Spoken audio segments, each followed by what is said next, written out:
Desa Empat Suku Menanti Kecamatan Sindang Dataran, Rejang Lebong siap merebut juara Lomba Desa Wisata Provinsi Bengkulu tahun 2023. Soalnya, desa ini memiliki beragam objek wisata. Mulai dari destinasi wisata alam berupa air terjun Punai dan pemandian air panas. Objek wisata agro berupa kebun jeruk gerga, kebun apel dan peternakan kambing. Serta wisata budaya, kuliner dan wisata religi. Seluruh perangkat, lembaga desa dan masyarakat desa sudah bahu-membahu mendukung program pengembangan desa wisata. Kita punya paket wisata komplit. Makanya kami berharap dukungan seluruh pihak agar desa kami terpilih menjadi juara, ungkap Kades Empat Suku Menanti, Jumhari saat menerima kunjungan tim Media Center Dinas Kominfo Rejang Lebong, Rabu, 1 November 2023. Dikatakan, luas desa Empat Suku Menanti terdiri dari 4 suku mencapai 1.193 hektar dihuni 2.832 jiwa yang tergabung dalam 920 kakak yang tinggal di 6 dusun. Penduduk 4 suku Menanti terdiri dari suku Lembak, Jawa, Rejang, dan Kikim.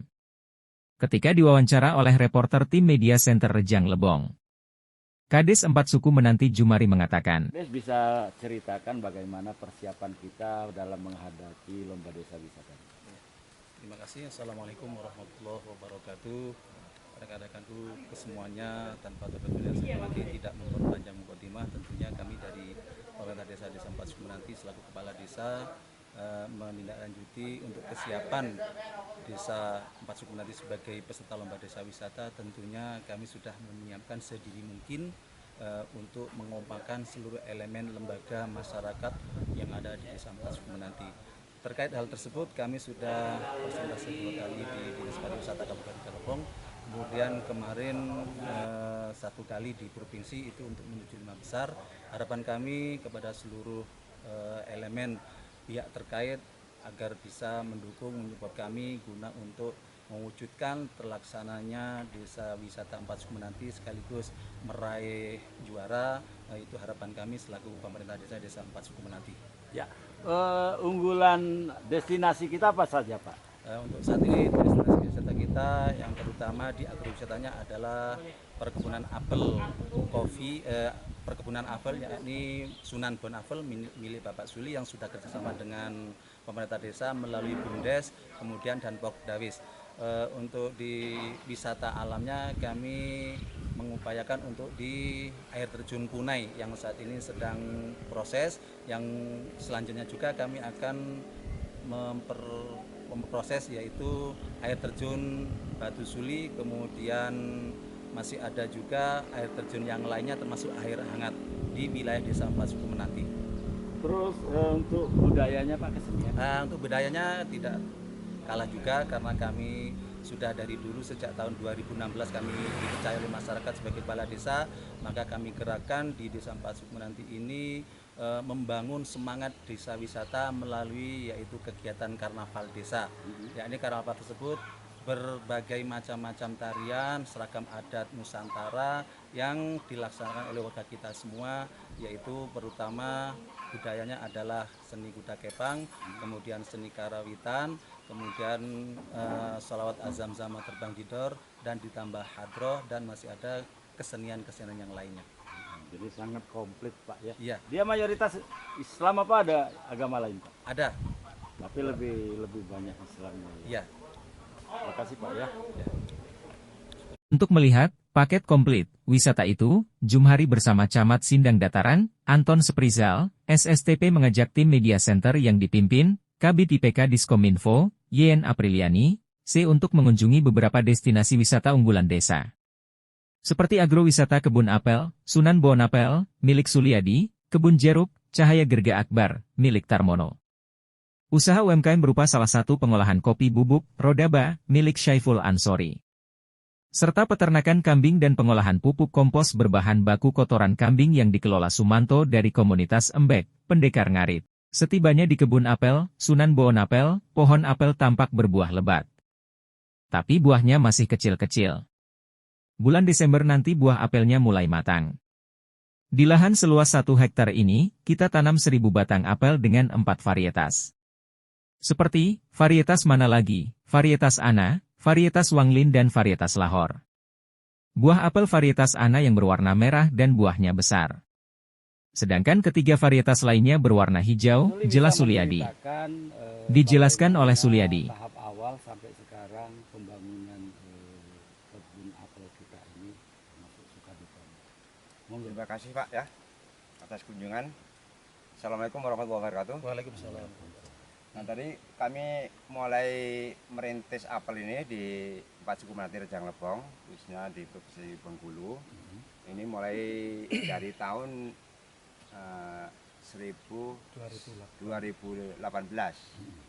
Nah, sehingga sekarang ini sampai 2023. Berapa luas Pak? Nah, kalau luasnya itu 1 hektar. 1 hektar itu berapa batang? 1 hektar itu 1000 batang Pak. 1000 batang ya. Itu ditanami berapa varietas Pak? 4 varietas Pak. Apa saja? Varietas, yang satu itu Manalake, yang kedua itu Ana, yang ketiga itu Wanglin, yang keempat itu ada Rumbiuti ada Pak, terus 5 sebenarnya Pak ya, yang satu lagi ada yang Lahore. Lahore itu ya, itu yang paling produktif, yang paling banyak buahnya itu dari keempat jenis itu yang mana Pak? Itu yang mana lagi Pak? Mana lagi? Mana lagi dan yang Ana, yang ketiga itu masih ini mulai mengembangkan gitulah. Berapa modal Bapak membangun kebun ini Pak? Sekitar mulai 2018 hingga sekarang ini semuanya itu keseluruhan Pak sekitar hampir 700 Pak. Hampir 700 juta itu ya. Termasuk lahan. Termasuk lahannya ya. Tapi lahannya itu belum terhitung itu Pak. Cuman bibit dari ini, bibit terus pengelolaan itu aja. Itu segitu. Iya. Terus saat ini ketika hari Minggu atau hari libur berapa banyak jumlah pengunjung? Nah, kalau hari-hari yang Minggu, hari-hari libur itu ada juga sih Pak, itu ada yang sampai 3 mobil, 4 mobil, bahkan dari yang 5 mobil. Itu enggak pastilah gitu. Ada tapi 25 ya, 25 ada. orang. Tapi kalau tahun baru Pak itu full. Full ya. Kalau tahun baru. Masuk berapa Pak Nah, tiketnya? masuk tiket itu 15.000. 15.000. Kemudian kalau mereka petik Nah, 35.000 Pak. per kilo. Nah, Boleh tapi metik metik sendiri. itu diajarin Pak. Nanti rusak itu kan. Rusak. Jadi gitu ya. Tapi masuk itu Pak pasti dikasih. Ya. Kasih cicipan. Cicipan, Walaupun anak kecil itu, anak balita dikasih. Terus pernah gagal panen Pak? Pernah berulang-ulang Pak itu Pak. Luar biasa. Berulang-ulang. Kapan itu? Ya mulai tahun 2019 Pak. 18 Menjelang Covid. menjelang Covid. Baru tahun pertama. Iya, Covid. Itu berulang-ulang. Bibit ini enggak sekaligus ngambil Pak kami. Bertahap ya. 4 kali. 4 kali ngambil. Jadi waktu itu kenapa gagal panen itu? Karena gagal itu dulu itu belum ada pengalaman. Nah, terus di kebun kami ini semuanya masih kebun kopi Pak. Nah, setelah uji coba kebun kopi sebagian kami bongkar, ternyata pertumbuhan itu luar biasa. Jadi dia kalah dengan kopi kalah ya. dengan kopi. Nah, Sekarang udah tahu ya. Nah, sekarang udah tahu kan. Nah, triknya adalah saya habiskan kopi itu, terus pengelolaan tanah saya berulang lagi, diperbaiki lagi. Nah, ternyata sekarang hasilnya kayak gini. Terus kita jual bibit enggak Pak? Nah, kalau bibit itu masih tetap dari Jawa Pak. Jadi kita tidak membuat, belum kemudian bisa kita jual, itu. belum bisa. Belum Ya? bisa. Jadi kita tetap datangkan dari Masalahnya itu dari Malang. yang saya ambil dari Jawa itu Pak, itu yang umurnya itu sekitar udah 30-an tahun Pak. Udah 30 tahun. Dia setek Pak. Iya, setekan. Makanya kami cari bibit itu yang super walaupun harga mahal. Yang penting itu buktinya tuh ada kayak gini. Satu batang berapa gitu? Satu batang kalau dari sini itu sekitar 150 Pak. Sudah sama ongkir ya? Iya. Masin. Enggak patah-patah pengiriman. Itu ngambil sendiri, bawa mobil sendiri Pak. Oh, bawa sendiri. Bawa sendiri. Oke, makasih Pak ya, Pak Suliadi. Iya. Satu lagi Pak, katanya kalau apel ini untuk panennya bisa kita atur Pak ya? Sana? Nah, bisa Pak. Bisa. Bisa. Mungkin kita punya kebun 1, 3. Iya. Jadi panen antara 1, 2, 3 ini bisa Gilir. berkelanjutan. Digilir Pak? kan, Bisa Pak, ya? berputar kan. Nah, Ah. bisa misalkan 1 hektar Pak ya. 1 hektar itu dibagi 4. Jadi seperempat itu dalam 1 tahun itu udah muter Pak. Jadi misalkan itu ada pengunjung itu nggak sampai pengunjung kecewa. Oh, gitu. Tidak ada Nah, putus itu Pak ya? Nggak Seperti kopi terputus. kan putus Nah, itu ya? sekarang ini kita mulai ngerintis ini. Ini yang pertama, nanti yang kedua itu nanti dilihat di bawah situ masih pruning. Proses pruning ada di sana. Jadi ngaturnya gimana tuh Pak? Nah katanya itu dari lambat kan Pak. Misalnya ini serempak ini kan. Nah terus yang sebagian itu berapa batang itu kan, itu nggak usah diproyek dulu. Nah kalau mau dilanjutkan dibikin trip gitu kan. Nah terus misalnya buah sudah segini, itu baru yang sebagian itu baru memproning. Oh berarti dipotong baru berbuah dia? Nah, baru bukan Bunga? Pak, baru Oh, belum bunga dulu. bunga dulu. Nah, itu loh, bunga dulu kan. Begitu potong nanti 25 hari atau sampai sebulan itu mulai bunga. Keluar bunga. Jadi kalau Keluar lambat bunga. motongnya lambat berbunga dia? Ya. Ya, itu udah bisa diatur tadi? Bisa diatur. Nah, cara bikin tangkainya gini Pak ya. Ini juga ya diatur ini. Nanti semuanya terserah kita yang ngatur. Oke, makasih Pak. Soal. Sementara Camat Sindang Dataran, Anton Seprizal, SSTP, optimis Desa Empat Suku Menanti bisa mengukir prestasi dalam Lomba Desa Wisata yang dilaksanakan Dinas Pariwisata Provinsi Bengkulu 2023. Saat ini Desa Empat Suku Menanti masuk dalam 10 besar. Kita berharap desa ini bisa menjadi juara. Kita dari kecamatan terus berusaha memberikan dukungan terhadap pengelolaan potensi wisata desa, termasuk membina pengembangan UMKM yang dikelola warga desa. Ketika dikatakan Anton, Kan Desa Empat Suku Menanti masuk nominasi 10 besar lomba desa tingkat provinsi Bengkulu.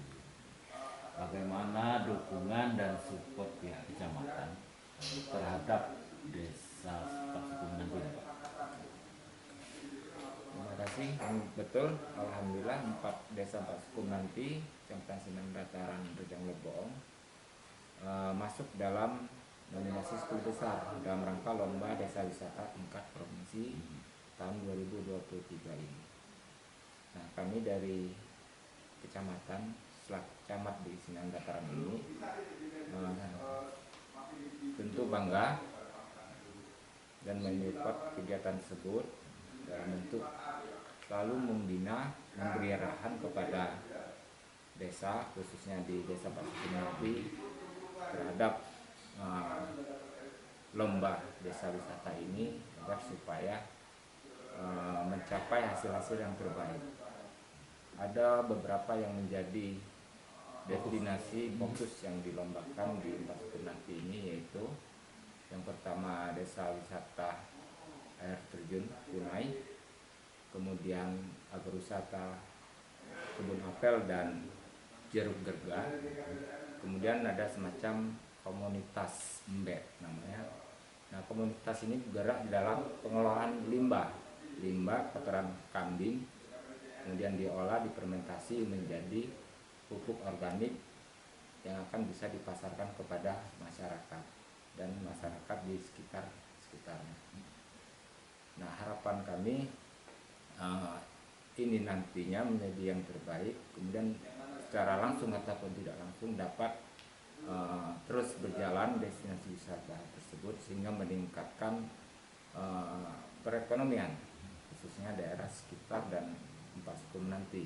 Itu harapan kami dari kecamatan.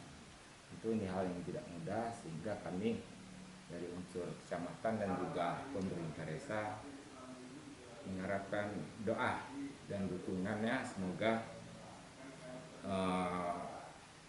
menjadi yang terbaik lah dan tidak mewakili daripada Rejang Lebong. Kami kira demikian. Pak, jadi pengelolaan wisata di desa Empat Suku Menanti itu siapa yang mengelola, Pak? Nah, jadi untuk di Empat Suku Menanti ini untuk yang mengelola daripada seluruh atau sebagian daripada destinasi wisata tersebut bekerja sama dengan BUMDes. Jadi secara keseluruhan BUMDes yang ikut membantu sebagai bagian daripada bidang-bidang usaha BUMDes. Contoh, BUMDes bekerja sama dengan pengelola daripada kebun apel, dari kesepakatan dari kedua belah pihak, misal mana bagian yang dari BUMDes untuk memfasilitasi dan bagaimana sistem kerjasamanya. Begitu juga dengan bidang usaha yang lain. Dari sini terintegrasi antara BUMDes dengan usaha-usaha destinasi wisata tersebut. Mudah-mudahan berjalan dengan lancar. Dan ini baru kita aktifkan kembali BUMDes. dari tim Media Center Rejang Lebong melaporkan.